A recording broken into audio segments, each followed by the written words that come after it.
നമസ്കാരം. സ്വന്തം വാർത്തകളിലേക്ക് സ്വാഗതം. പ്രധാന വാർത്തകൾ. രണ്ടാം ക്ലാസ് വിദ്യാർത്ഥിനിയെ പീഡിപ്പിച്ചെന്ന് പരാതി.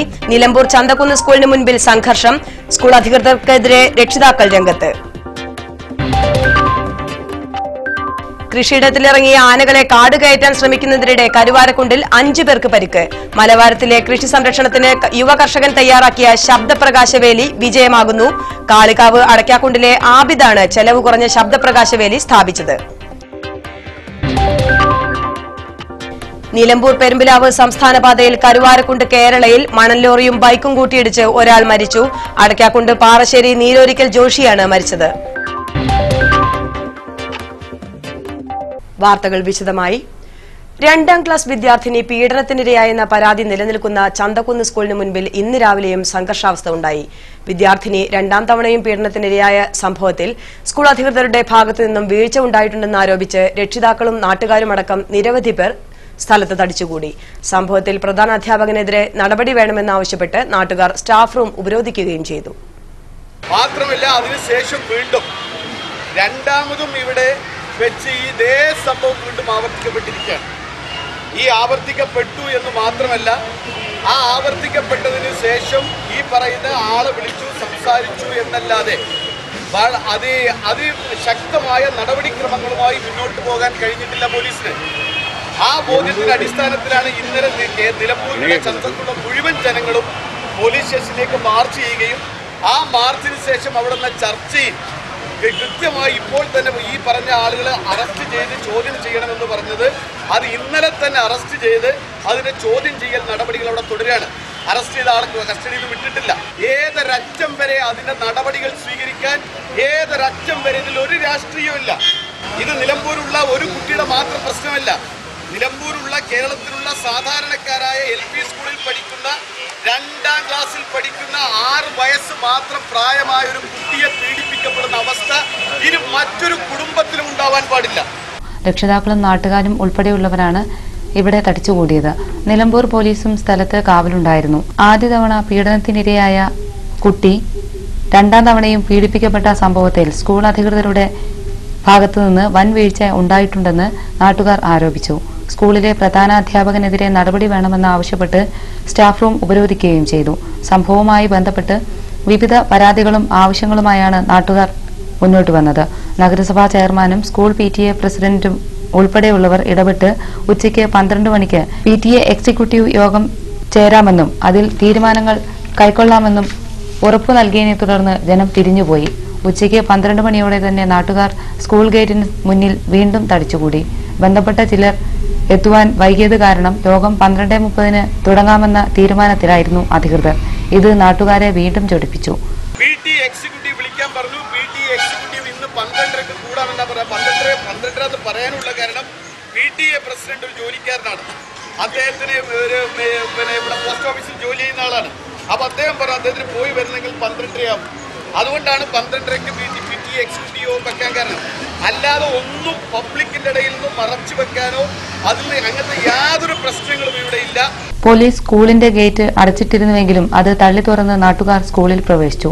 സ്ഥലത്തെത്തിയ നഗരസഭാ ചെയർമാൻ ആര്യാടൻ ഷൗക്കത്ത് ഇടപെട്ട് ജനങ്ങളോട് കാര്യങ്ങൾ വിശദീകരിക്കുകയായിരുന്നു. ഇതിനിടയിൽ സ്കൂളിന് മുന്നിലെ കച്ചവടം അവസാനിപ്പിക്കണമെന്നും പ്രധാനാധ്യാപകന് എതിരെ നടപടി വേണമെന്നും സംഭവത്തിലെ പ്രതിയെ ഉടൻ പിടികൂടണമെന്നും ആവശ്യപ്പെട്ട് അമ്മമാരും രംഗത്തെത്തി.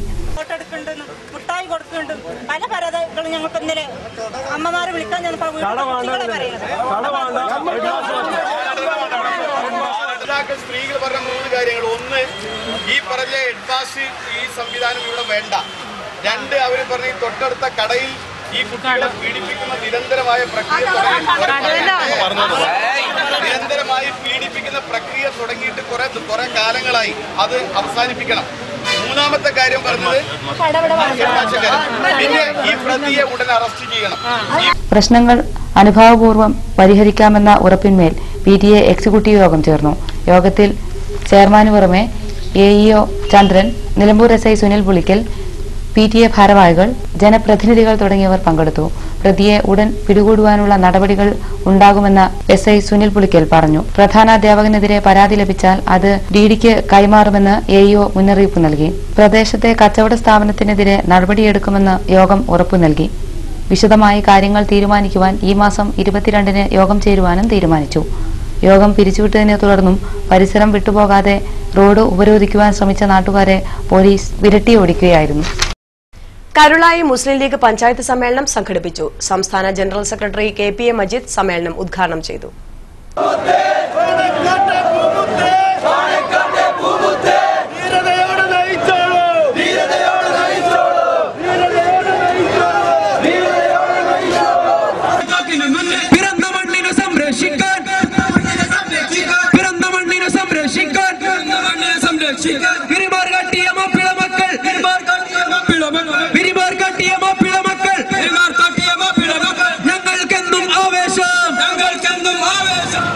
നമ്മുടെ കുടുംബത്തിൽ നിന്നും തിരിഞ്ഞ് കാണാൻ കൊതിയോടുകൂടി 15 വർഷം കാത്തിരുന്നതിന് ശേഷം തിരിച്ചു വരുമ്പോൾ ഒരു അനുജനുണ്ടാകുന്ന സന്തോഷം എത്രയാണോ അതിലേറെ സന്തോഷത്തോടു കൂടിയാണ് ഞാൻ ഇന്ന് അബ്ദുൽ മാസ്റ്ററുടെ വരവിനെ കാണുന്നത്. മുസ്ലിം ലീഗ് പ്രവർത്തന രംഗത്ത് അദ്ദേഹത്തോടൊപ്പം അത് മനസ്സിലാക്കി നമ്മോടൊത്തു നിൽക്കാൻ മാന്യന്മാർക്ക് നിൽക്കാൻ കഴിയുന്ന പാർട്ടിയാണ് ഇന്ത്യൻ യൂണിയൻ മുസ്ലിം ലീഗ് എന്ന് മനസ്സിലാക്കിക്കൊണ്ട് നമ്മുടെ കൂടെ ഈ മുസ്ലിം ലീഗിന്റെ ഈ ഹരിത പതാക അധികരിപ്പിക്കുവാൻ മുസ്ലിം ലീഗ് പാർട്ടി തീരുമാനിക്കുന്നു. വിദ്യാഭ്യാസ മന്ത്രി PK അബ്ദുറബ്ബ് മുഖ്യപ്രഭാഷണം നടത്തി.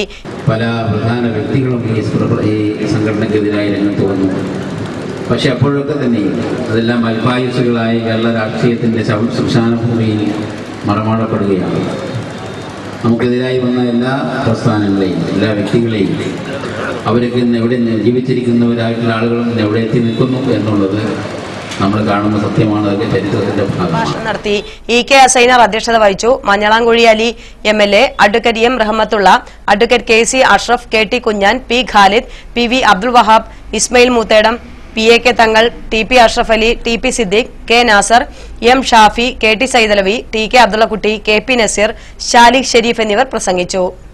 മാസൊക്കെ ഇടതുപക്ഷത്തേക്ക് വന്നപ്പോ നെഞ്ചൊക്കെ വിടർത്തി നടന്ന ഒരാളാണ് ഞാൻ. മുസ്ലിം ലീഗ് തകർന്നു, മാഷടക്കം ഇടതുപക്ഷത്തേക്ക് വന്നു. വരും കാലങ്ങളിൽ ഞങ്ങൾ മുസ്ലിം ലീഗിനെ ഞങ്ങൾ പരാജയപ്പെടുത്തും, മുസ്ലിം ലീഗിനെ ഈ നാട്ടിൽ കെട്ടിക്കും എന്നൊക്കെ പറഞ്ഞ് നടന്നിരുന്ന കൂട്ടത്തിൽപ്പെട്ടാണ് ഞാനും.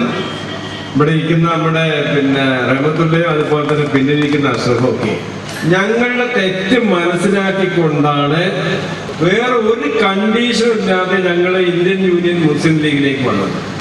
ഇത്രയധികം ശുദ്ധരായ അണികളുള്ള വേറൊരു പാർട്ടി കേരളത്തിലില്ല. അതിനു വേണ്ടി വേണമെങ്കിൽ ജീവൻ കൊടുക്കാൻ വരെ തയ്യാറുള്ള എത്രയോ ആയിരക്കണക്കിന് ആൾക്കാർ. കരുവാരക്കുണ്ട് ഗ്രാമപഞ്ചായത്തിൽ നടപ്പിലാക്കുന്ന ജലനിധി പദ്ധതിയുടെ ആലോചനാ യോഗം ചേർന്നു. ഗ്രാമപഞ്ചായത്ത് ഹാളിൽ നടന്ന പരിപാടിയിൽ പഞ്ചായത്ത് പ്രസിഡന്റ് പൊറ്റയിൽ ആയിഷ അധ്യക്ഷത വഹിച്ചു. പത്രമാത്രം ഈ 10% എന്തിനാ ഷെയർ വാങ്ങുന്നത് വെച്ചാൽ അത് ഉടമസ്ഥാവകാശം സ്ഥാപിക്കാൻ വേണ്ടി മാത്രം. എന്റേതാണ് ഈ പദ്ധതി എന്ന് പറയാൻ വേണ്ടിയിട്ടാണ്. ഞങ്ങളുടെ വിയർപ്പും കണ്ണീരും എല്ലാം ഇതിലുണ്ട്, ഞങ്ങളുടേതായ കോൺട്രിബ്യൂഷൻസ് ഇതിലുണ്ട് എന്ന് പറയാനാണ്. അല്ലെങ്കിൽ ആർക്കും എന്തും പറയാം. ഒരു പദ്ധതി പുറത്താരെങ്കിലും ചെയ്തിട്ടുണ്ടെങ്കിൽ അതിനെപ്പറ്റി വിമർശിക്കാൻ നമുക്ക് 100 നാവാം. അത് നമ്മുടെ വീടാകുമ്പോഴോ നാം പറയുന്ന വീടുണ്ടാകുമ്പോൾ നമുക്ക് വിമർശിക്കാൻ വലിയ ബുദ്ധിമുട്ടുണ്ടാവും. പഞ്ചായത്തിലെ വിവിധ വാർഡുകളിൽ നടത്തുവാൻ ഉദ്ദേശിക്കുന്ന പദ്ധതിക്കാണ് ആലോചനാ യോഗം നടത്തിയത്. Panchayat vice president MP Vijayakumar, ക്ഷേമകാര്യ സ്റ്റാൻഡിംഗ് കമ്മിറ്റി അധ്യക്ഷൻ K മുഹമ്മദ് മാസ്റ്റർ, വികസനകാര്യ സ്റ്റാൻഡിംഗ് കമ്മിറ്റി അധ്യക്ഷ റംല ടീച്ചർ, വിദ്യാഭ്യാസ ആരോഗ്യ സ്റ്റാൻഡിംഗ് കമ്മിറ്റി അധ്യക്ഷ CK സീനത്ത്, മെമ്പർമാരായ അലക്സാണ്ടർ, സലാം കക്കറ എന്നിവർ പ്രസംഗിച്ചു. ജലനിധി പദ്ധതി നടത്തിപ്പുകാരായ team manager Yohannan, father Vattakattil എന്നിവർ ക്ലാസ് എടുത്തു. ആലോചനാ യോഗത്തിൽ വിവിധ രാഷ്ട്രീയ പാർട്ടി പ്രതിനിധികൾ പങ്കെടുത്തു. ഇനിയൊരു ഇടവേള.